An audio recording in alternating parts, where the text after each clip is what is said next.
नमस्ते दोस्तों, मैं शिवम समर्थ आप सभी के बीच राम मंदिर से संबंधित कुछ जानकारी लेके आया हूँ। जैसा कि आप सभी जानते हैं कि 5 अगस्त को प्रधानमंत्री श्री नरेंद्र मोदी के द्वारा अयोध्या में बनने जा रहे राम मंदिर का भूमि पूजन होने जा रहा है। ये राम मंदिर का मुद्दा क्या था, क्यों इसमें इतना समय लगा, इसके कुछ प्रमुख बिंदुओं को देखते हैं।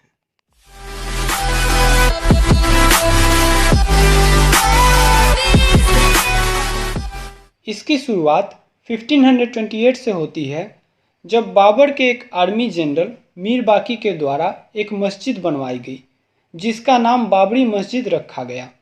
वहाँ के जो लोकल लोग थे उनका ये मानना था कि यहाँ पे पहले से एक राम मंदिर था और उसको तोड़ करके ये मस्जिद बनवाई गई। इस वजह से हिंदू और मुस्लिम्स में राइट्स होने शुरू हो गए।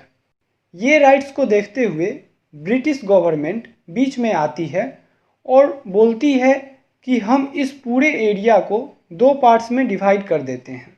अंदर का जो मस्जिद वाला हिस्सा है उसमें मुस्लिम इबादत करेंगे और बाहर का जो हिस्सा है उसमें हिंदू पूजा करेंगे। ये कहकर वो एरिया को 2 पार्ट्स में डिवाइड करवा देती है। इसके बाद 1885 में पहली बार ये मामला कोर्ट में पहुंचता है, जब महंत रघुवर दास बाहर के हिस्से में पूजा करने के लिए छत निर्माण की मांग करते हैं। देश आज़ाद होने के बाद ये मुद्दा और तेज़ी से बढ़ने लगता है। 23 दिसंबर 1949 एक बहुत बड़ा दिन था, जब वहाँ के लोगों के द्वारा ये बोला गया कि राम जी की मूर्ति उस मस्जिद में पाई गई। अब हिंदू उस पार्ट्स की भी पूजा करने लगे।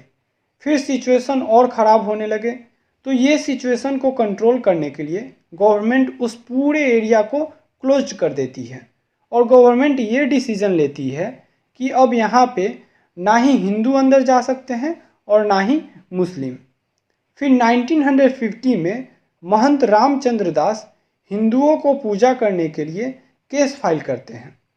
1959 में निर्मोही अखाड़ा केस फाइल करती है कि इस पूरे एरिया का पोजीशन हमें मिलना चाहिए, और 1961 में सुन्नी वक्फ बोर्ड केस फाइल करती है कि बाबरी मस्जिद का मालिकाना हक हमें मिलना चाहिए। इस बीच विश्व हिंदू परिषद राम मंदिर के निर्माण के लिए एक कमेटी बनाती है। 1986 में फैजाबाद कोर्ट ने इस एरिया में पूजा करने के लिए हिंदुओं को परमिशन दे देती है। इस डिसीजन से नाराज होकर मुस्लिम भी एक कमेटी बनाते हैं, बाबरी मस्जिद एक्शन कमेटी।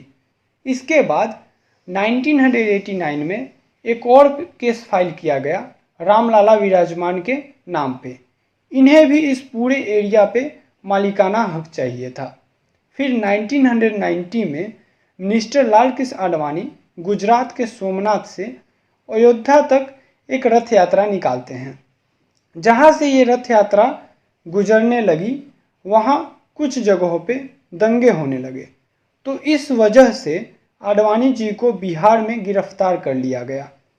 लाल कृष्ण आडवाणी जो कि बीजेपी के बहुत बड़े लीडर रहते हैं, तो उनको जेल होने की वजह से वीपी सिंह की जो गवर्नमेंट थी उससे बीजेपी अपनी सपोर्ट वापस ले लेती है। इसके बाद 1991 में मामलों को खराब देख और दंगों को रोकने के लिए कल्याण सिंह की सरकार उस पूरे एरिया का कंट्रोल अपने कब्जे में ले लेती है। 6 दिसंबर 1992 जब लाखों की संख्या में आए कार सेवकों ने बाबरी मस्जिद को ढा दिया और उस जगह पे एक अस्थायी राम मंदिर बना दिया। इस इंसिडेंट के बाद पूरे इंडिया में बहुत दंगे होने लगे, तो इस सिचुएशंस को ख़राब होता देख 16 दिसंबर 1992 को मस्जिद की तोड़फोड़ के सिलसिले में किसकी जिम्मेदारी है, इसकी जांच के लिए एक लिब्राहन कमीशन अपॉइंट की गई। फिर फरवरी 2002 में होता है गोधरा कांड, जिसमें बहुत सारे हिंदुओं की जान जाती है और ये कहा जाता है कि ये कांड भी बाबरी मस्जिद को लेकर ही हुआ था।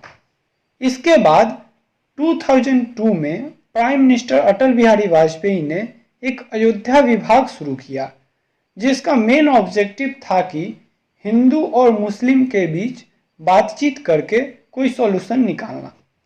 अब अप्रैल 2002 में इस एरिया का मालिकाना हक डिसाइड करने के लिए इलाहाबाद हाई कोर्ट में 3 जज की एक बेंच बनाई गई। वो 3 जज थे justice Sibghat Ullah Khan, justice Sudhir Agarwal, justice Dharamveer Sharma. Case की सुनवाई के लिए Allahabad high court archaeological survey of India ASI को इन्वेस्टिगेशन करने के लिए और खुदाई करके एक रिपोर्ट तैयार करने के लिए कहती है। ASI एक रिपोर्ट तैयार करती है कि 12th सेंचुरी में इस एरिया में एक मंदिर था और 1528 में इसी एरिया में मस्जिद बनाया गया और वहाँ के लोकल लोगों का भी यही मानना था कि मंदिर को गिरा के ये मस्जिद बनाया गया था। सारे रिपोर्ट को देखते हुए इलाहाबाद हाई कोर्ट के लखनऊ बेंच ने 30 सितंबर 2010 में एक ऐतिहासिक जजमेंट सुनाया। उन्होंने ये पूरे एरिया को 3 पार्ट्स में डिवाइड किया। राम मूर्ति वाला पहला हिस्सा गया रामलला विराजमान को, सीता रसोई भंडारा और राम चबूतरा वाला दूसरा हिस्सा गया निर्मोही अखाड़ा को और बचा हुआ तीसरा हिस्सा गया सुन्नी वक्फ बोर्ड को। फरवरी 2016 में राम मंदिर निर्माण के लिए सुप्रीम कोर्ट में केस फाइल किया सुब्रमण्यम स्वामी ने और मार्च 2017 में सुप्रीम कोर्ट के चीफ जस्टिस JS खेहर ने इस पूरे डिस्प्यूट को कोर्ट के बाहर आपस में सुलझाने की सलाह दी। दिसंबर 2017 तक इलाहाबाद हाई कोर्ट के फैसले के खिलाफ सुप्रीम कोर्ट में टोटल 32 अपील्स पहुंचे। सुप्रीम कोर्ट ने कहा कि इस पूरे केस की सुनवाई जनवरी 2019 से शुरू होगी। इस केस के सुनवाई के लिए सुप्रीम कोर्ट ने एक बेंच कंपोज की जिसमें थे justice Ranjan Gogoi, justice Sharad Arvind Bobde, justice DY Chandrachud, justice Ashok Bhushan. 8 मार्च 2019 को सुप्रीम कोर्ट इस पूरे डिस्प्यूट को कोर्ट रेगुलेटेड मीडिएशंस के थ्रू सेटल करने को कहती है। मई 2019 में मीडिएशन पैनल अपने फाइनल रिपोर्ट सुप्रीम कोर्ट में जमा करती है, जिसके बाद सुप्रीम कोर्ट में 40 दिन की हियरिंग होती है। 6 अगस्त से 14 अक्टूबर तक हियरिंग चलती है। इस हियरिंग के बाद सुप्रीम कोर्ट अपना जजमेंट रिजर्व कर लेती है और पार्टी को मोल्डिंग ऑफ रिलीफ जमा करने को बोलती है। मोल्डिंग ऑफ रिलीफ मतलब जो भी पार्टीज ने अपना क्लेम मांगा है, अगर सुप्रीम कोर्ट वो ना दे तो इसके अल्टरनेटिव उन्हें क्या चाहिए, ये जमा करने के लिए बोलती है। निर्मोही अखाड़ा को रिप्रेजेंट कर रहे सुशील कुमार जैन ने ये कहा कि 1934 से जो अंदर वाला एरिया है इसका पूरा पोजीशन हमारे पास था, इसलिए ये हमें मिलना चाहिए। लेकिन इसके लिए उनके पास कोई डॉक्यूमेंट नहीं थे जो ये साबित कर सके कि ये पूरा एरिया का पोजीशन सिर्फ उनके पास था। सुन्नी वक्फ बोर्ड को रिप्रेजेंट कर रहे राजीव धवन ने ये कहा कि दिसंबर 6, 1992 को इस एरिया में मस्जिद था और सिर्फ यही फैक्ट कंसीडर करनी चाहिए। 1949 को रात में मस्जिद में राम मूर्ति प्लेस्ड की गई, जो कि एक इलीगल एक्ट था। सुन्नी वक्फ बोर्ड ने यह भी कहा कि राम चबूतरा में हिंदू पूजा करते थे और राम चबूतरा ही राम का असली बर्थ प्लेस है और इस एरिया में अगर हिंदू पूजा करे तो उन्हें कोई प्रॉब्लम नहीं है, पर अंदर का जो मस्जिद वाला हिस्सा है वो सुन्नी वक्फ बोर्ड को मिलना चाहिए। रामलला विराजमान को रिप्रेजेंट कर रहे CS वैद्यनाथन का कहना ये था कि यहाँ पे हमेशा से राम मंदिर ही था, जिसको तोड़ करके बाबरी मस्जिद बनवाया गया। उन्होंने ये भी कहा कि 1949 से ये एरिया हमारे कंट्रोल में है और ASI की रिपोर्ट की माने तो वहाँ से जो पिलर्स और स्लेब्स मिले हैं उनमें हिंदू आकृतियाँ पाई गई है, जिससे ये साबित होता है कि पहले यहाँ पे राम मंदिर था। सारे दलीलों को सुनने के बाद सुप्रीम कोर्ट ने ये कहा कि मस्जिद होने के बावजूद वहाँ पे हिंदुओं को कभी भी पूजा करने पे कोई रोक नहीं लगाया गया। इलाहाबाद हाई कोर्ट के जजमेंट पे भी सुप्रीम कोर्ट ने कहा कि ये जजमेंट गलत था। उस जमीन को 3 हिस्सों में बांट देना ये कहीं से सूटेबल नहीं था।